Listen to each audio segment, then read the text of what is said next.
오늘은 아빠나까 빠띠바다에서 망설임이 생기지 않는 길이라는 제목이었습니다.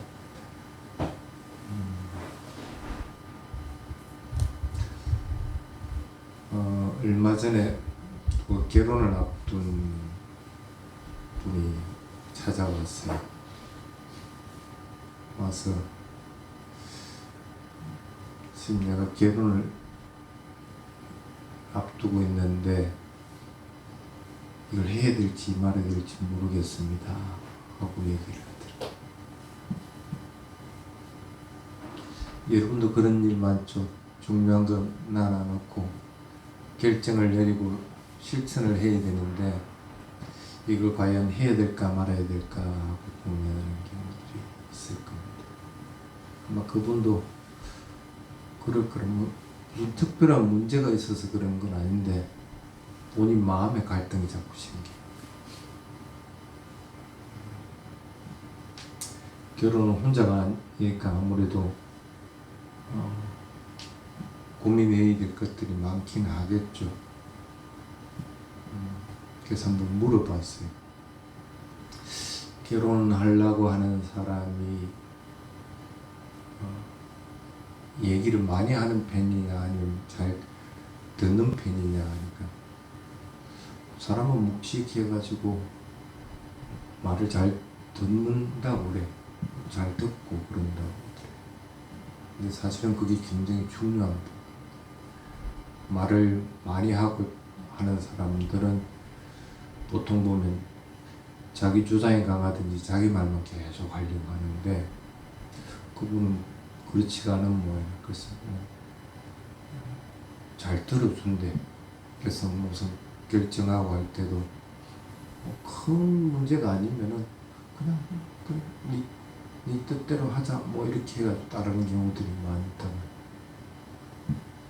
그러니까 화합을 이루기 위해서 가장 중요한 부분 중에 하나가 결정해야 될 거는 결정하고 고집을 부려야 될 거는 고집을 부려야 되는데 그것이 화합을 해치는 거라고 할 것 같으면 그것은 잘못된 거야. 그래서 그러기 위해서는 사실은 가족 간에도 화합을 위해서는 들어주는 힘들이 커야 됩니다. 듣는 힘이 크면은 있는 그대로 자꾸 듣는 힘이 커지면은 자기 생각보다는 다른 사람에 대한 생각들을 많이 하게 되고 또 그것들을 배려를 하게 됩니다.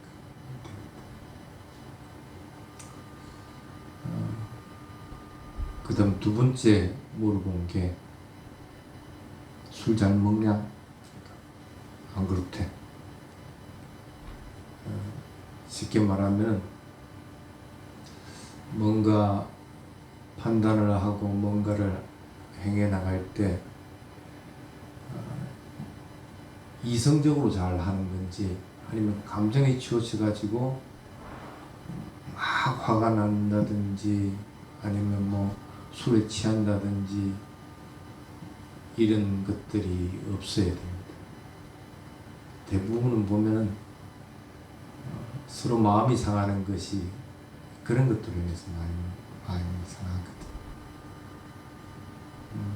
물론 뭐 결혼하기 전이니까 남자분이 술 잘 먹는 모습이 있다 하더라도 보여주지는 않았겠지.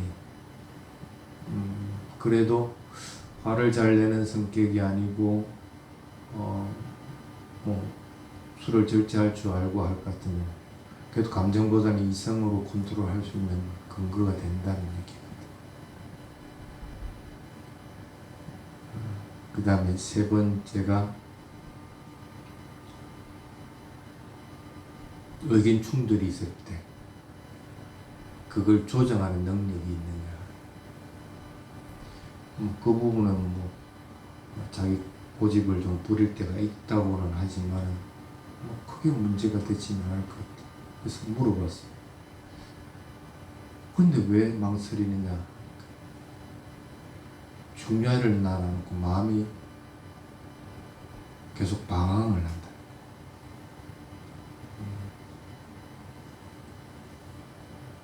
가야 될 길은 분명히 정해졌는데 그 길을 잃어버리는 경우들이 생깁니다. 여러분들도 아마 그런 경우들이 아마 살아가면서 자주자주 생겨 나갈 겁니다. 그래서 그게 앞바나까 바띠바다라고 하는 내가 나아가는 길에서 방황하지 않고 똑바로 망설임 없이 나아갈 수 있는 그런 길이란 제목으로 부처님이 설했던 네 가지가 있습니다. 적어도 이 네 가지를 자꾸 갖추려고 하고 갖추고 있으면은 망설이지 않고 그냥 자기가 원하는 길들을 갈 수 있다는 그런 뜻입니다. 첫 번째가 그거는 여러분들이 아마 더 잘 알 부분인데 계를 지키는 것들. 어떠한 경우도 계는 지켜야 됩니다.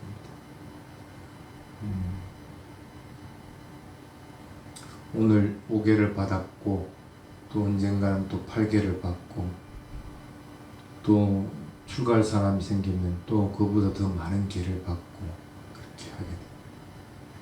계를 지키는 습관들을 가지지 않으면 또 그런 사소한 것들이라도 자꾸 그걸 허물고 어기려고 하는 것들이 생겨나면은 계의 중요성을 자꾸 잊어버리게 됩니다. 그래서 계가 많아지면 많아질수록 어쩔 수 없이 계를 범해야 되는 것들이지만 마음속에서는 내가 계를 범했다는 사실을 알고 있어야 돼요. 그래서 그걸 참회하고 난 다시나 그래 안 그래야지 하는 마음을 가질 수가 있는 것이지 그것조차도 잃어버릴 것 같으면 걔는 무용지물이 돼요. 근데 여러분이 걔가 뭐 몇백 개 되는 것도 아니고 5개 살.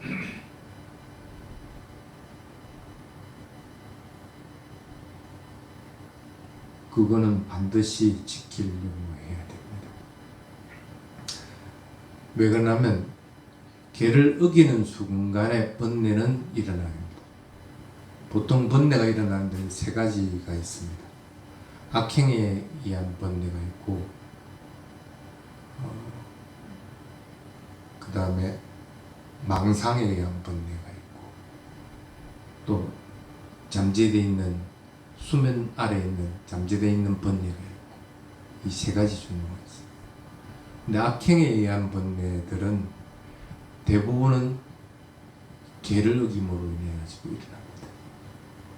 악한 말을 하고 악한 행위를 하고 하는 것들은 전부 계를 지키면은 이 번뇌들이 일어나지 않게끔 되는 건데 그게 일어나게 됩니다. 물론 안 일어날 수밖에 없는 게 아까 번뇌 중에서 잠재되어 있는 수면 번뇌라고 하는 것들이 나중에 망상을 일으키게 되고 망상으로 인해서 또 악행을 저지르게 되는 역할들을 하기는 합니다. 그리 하더라도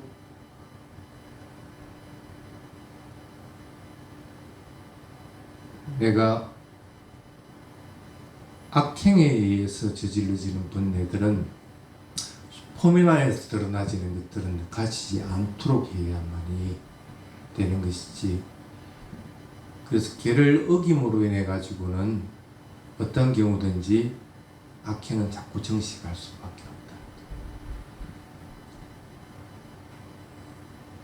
그래서 계를 자꾸 지키려고 하고 그것으로 인해서 내가 고요해지고 하는 것들을 경험을 해야만이 내가 어떤 결정을 내리더라도 그 결정에 대해서 후회하지 않고 망설이지 않고 그냥 꼿꼿하게 그 길을 갈 수 있게끔. 출가자 입장에서 참 많이 보는 게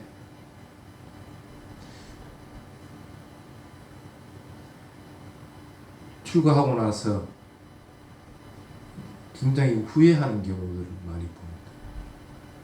수행은 수행대로 늘 진척이 없고 그리고 괜히 주거 생활할 동안에 사회운동 떨어지니까 뭔가 좀 소외당하는 그런 것도 있고 자꾸 뒤처지는 것도 있고, 그러니까 돌아갈 걸 자꾸 생각을 하니까 내가 이만큼 했으면 요즘 말로 하면 경력 단절이 돼버리게 되는데 나중에 이걸 어떻게 메꾸나 하는 생각을 가진가 번뇌망상들은 더 강해지고,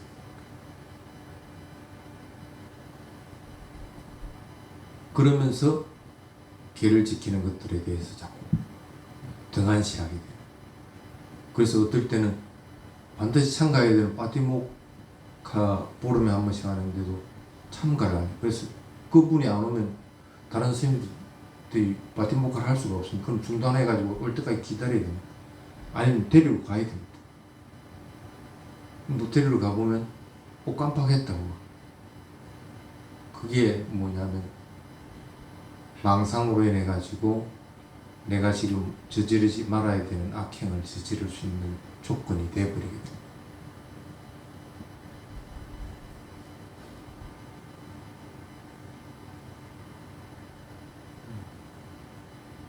그래서 개를 지킴으로 인해서 오는 청량감이나 행복감들을 경험을 해야만이 여러분들이 어떤 것들을 결정하고 할 때 망설이지 않게끔 됩니다. 그래서 계를 지키는 것은 어떤 경우든지 반드시 해야 되는 것. 첫 번째.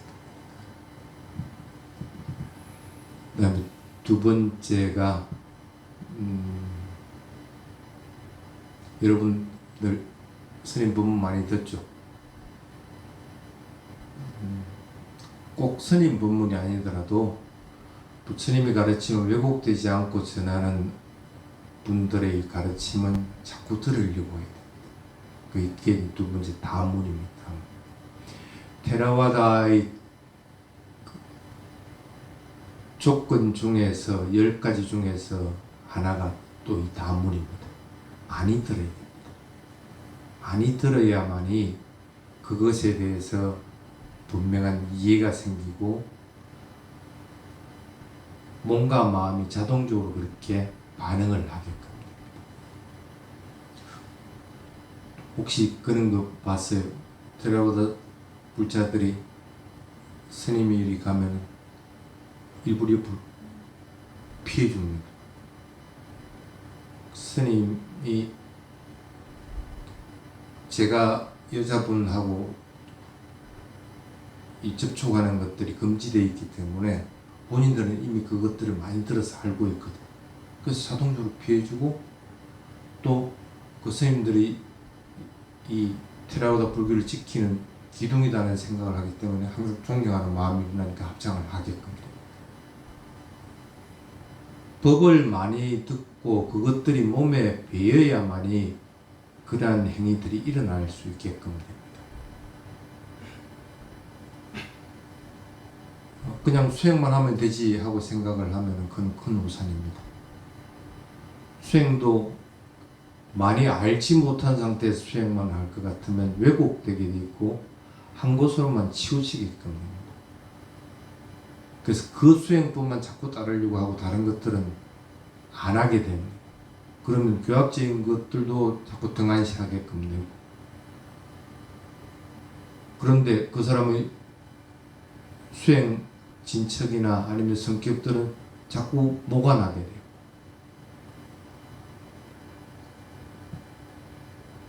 그렇게 진행이 되어서는 안 됩니다.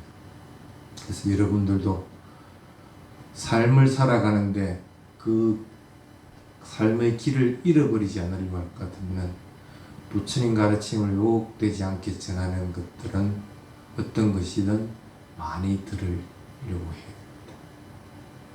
많이 듣는 것들이 여러분들한테는 또 중요한 부분이 하나입니다. 그 다음에 세 번째가 정진 부분입니다. 노력하는 것들. 근데 대부분은 보면 앞에 두 개는 어느 정도는 하고 있는데 이 정진 부분에서는 대부분 막히는 경우들을 많이 보고 죽을 만큼 해야 돼. 죽을 만큼. 우리 선언에도 그런 분이 한 분 있어요. 편안하게 이렇게 수행하고 생활하다가도 갑자기 뭐라 할까 발작이 일어나는 게.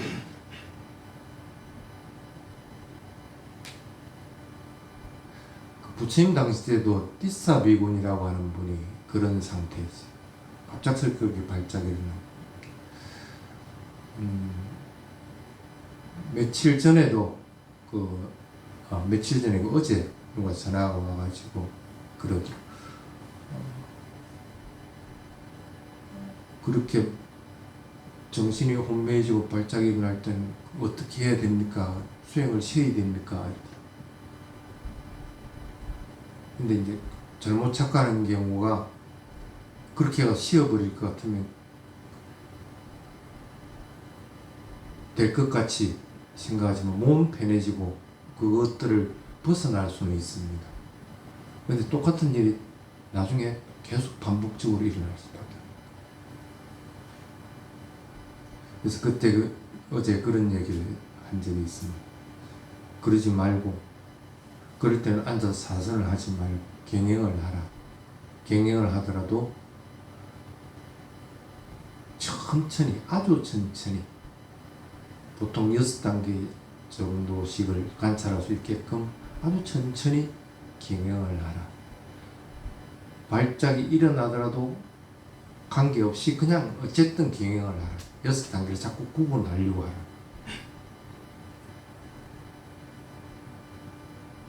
아직 전화가 오지는 않았어요. 근데 스님이 그런 경우들을 많이 봐왔기 때문에 그렇게 했을 경우에는 대부분은 그 발작 단계를 일어나고 있는데도 경영을 하면서 그걸 극복을 해내는 걸 많이 봤어요.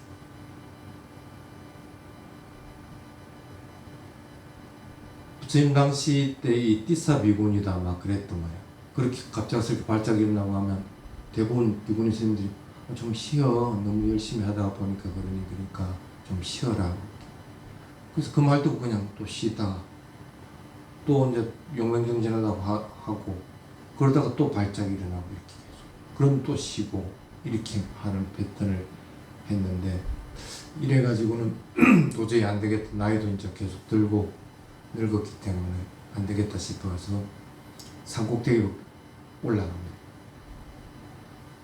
연세 들어서 산을 올라가는 것은 굉장히 힘든데도 그냥 왼발 오른발하면서 쭉 걸어갑니다. 그리고 산꼭대기에서 그렇게 마음을 정합니다. 이 발작이 이기든지 내가 이기든지, 쉽게 말하면 발작이라고 하는 번뇌가 이기든지 내가 이기든지 둘 중에 하나 할 거다 하면서 마음을 먹고 거기서 산꼭대기에서 정진을 합니다.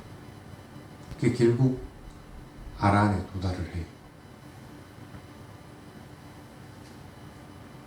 노력이라고 하는 것은 그 목표에 도달할 때까지 멈추지 않는 것이 되어야 되는 것이지, 조그마한 것을 성취했다 해가지고 수행 그냥 일어나고 사라지고 하는 것도 잘 관찰된다? 잘 관찰되는데 그럼 어떡할 건데? 그게 본인에게 어떤 변화를 주고 있는지를 자꾸 판단을 해야 됩니다. 그것으로 인해서 성냄이 안 일어나고 게으름이 안 일어나느냐는 것, 강압적 욕망이 안 일어나고 어떤 대상이 오더라도 마음이 고요하고 평온해지느냐는 것. 그렇지 않으면 더 열심히 해야 되는 것. 대상을 잘 관찰한다 해가지고 되는 것이 아니고 그것이 무상고 무아의 성품으로 바뀌어서 그 어떤 것에도 집착하지 않은 상태가 돼야만이 가능한데 그냥 대충 수행하다가 말아버립니다. 또는 1시간 자선하고 1시간 기행한다고 마음 먹었으면 자선이 잘 되나가면 1시간 지나도 그냥 계속 더 하면 되는데 난 기행해야 돼 하면서 틀어버리고 일어나 버려요. 정진이라고 하는 것은 여러분이 생각하듯이 그렇게 간단하게 할 수 있는 게 아닙니다. 마음을 먹었으면 그 목표의 끝에 도달할 때까지는 멈추지 말아야 돼요.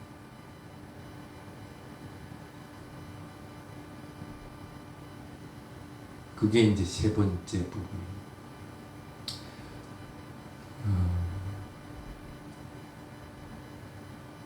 목표를 잃어버리고 길을 잃어버리고 방황을 하게 되는 것은 대부분 이 앞에 두 번째 것들이 받쳐주지 않고 노력하는 힘들이 떨어질 때 그렇게 일어납니다. 그래서 그 노력이라고 하는 것들을 등한시하지 않도록 자꾸 하시기 바랍니다. 그 다음 네 번째가 지혜 부분입니다. 어떠한 경우든지 대상에 대해서 집착하고 하는 것들을 가지지 않도록 자꾸 노력을 해야 됩니다. 지혜가 일어나는 사람들은 자기 몸에 대한 욕구, 더 살려고 하는 욕구, 그리고 어떤 물건들이나 어떤 것들, 인연에 대한 것들에 대해서도 해야 될 때는 하지만 그것들에 대해서 집착하는 법들을 가지지 않는 것들입니다.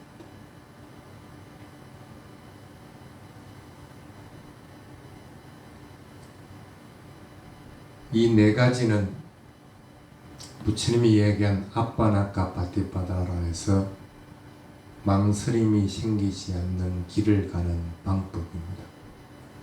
여러분들도 살아가면서 뭔가 결정을 해야 되고 망설이지 않고 길을 가야 될 때는 항상 이 네 가지를 자꾸 돌아보도록 해야 됩니다.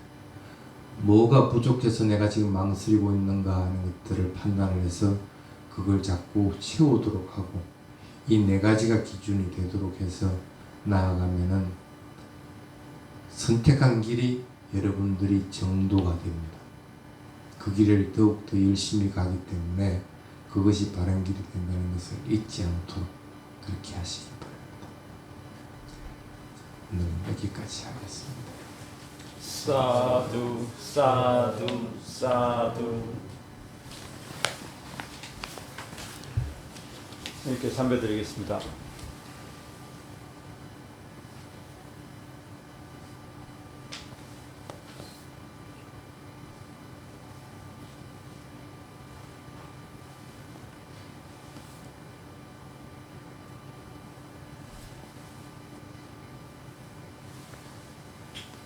손이 중도라 그러는데 중도가 우리가 생각하는 중도하고 같은지 우리는 어떤 것에 세게 하지 말고 늘리지 하지 말고 적당하게 하는 게 중도인 줄 아는데 중도가 어떤 건지 어떤 것에 걸리지 않는 것. 쉽게 말하면은 이쪽이 저쪽으로 치우치는 것들을 얘기하는 것이 아니고 예. 어떤 것에도 집착함이 없이 걸리지 않는 상태가 중도입니다. 그렇게 판단합니다. 부처님 본문에 화살이라나 가야금 튕기는 소리에 대해서 비교한 것이 그런 거 중도에 대해서 말씀하신 거 아니에요? 마찬가지입니다. 그게 쉽게 말하면 어떤 것에도 걸리지 않는다는 것은 그건 팽팽하지도 않고 느슨하지도 않는 거잖아요. 예. 쉽게 말하면은 그 상태에서 가장 소리가 잘 나도록 하기 위해서는 그 상태를 만들어 주는 거죠.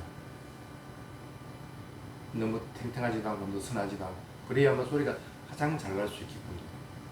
지금 내가 여기에서 지금 가장 뭔가 그 일을 갖다 잘할 수 있는 것은 그것들을 사퇴하고 있을 경우들이에요. 그 사퇴하고 있다는 것은 어떤 것에도 집착하지 않고 있는 그대로를 갖다가 알아차리고 있다는 거예요. 그게 중도랍니다. 고행을 하더라도 고행 속에서 중도가 있는 거고 안락함 삶을 살더라도 안락함 삶 속에서 중도가 있는 거예요. 고행에도 중도하십니까? 그럼 고행이라도 고행이라 생각하지 않고 그것들이 있는 그대로 그냥 알아차리고 있을 것 같으면은 고행이 벗어나려는데 그걸 얘기하는 게 아니고 뭐 자꾸 행식적인 걸 얘기하지만 아무리 고행을 하더라도 쉽게 말하면 1시간 자선을 하는데 나는 2시간은 도저히 못한다. 그럼 2시간 동안 앉아가 있는데 아픔이 없이 그냥 있는 그대로 관찰하고 있다. 그럼 그는 고행 속에서도 중도를 하고 있는 거예요. 예. 예.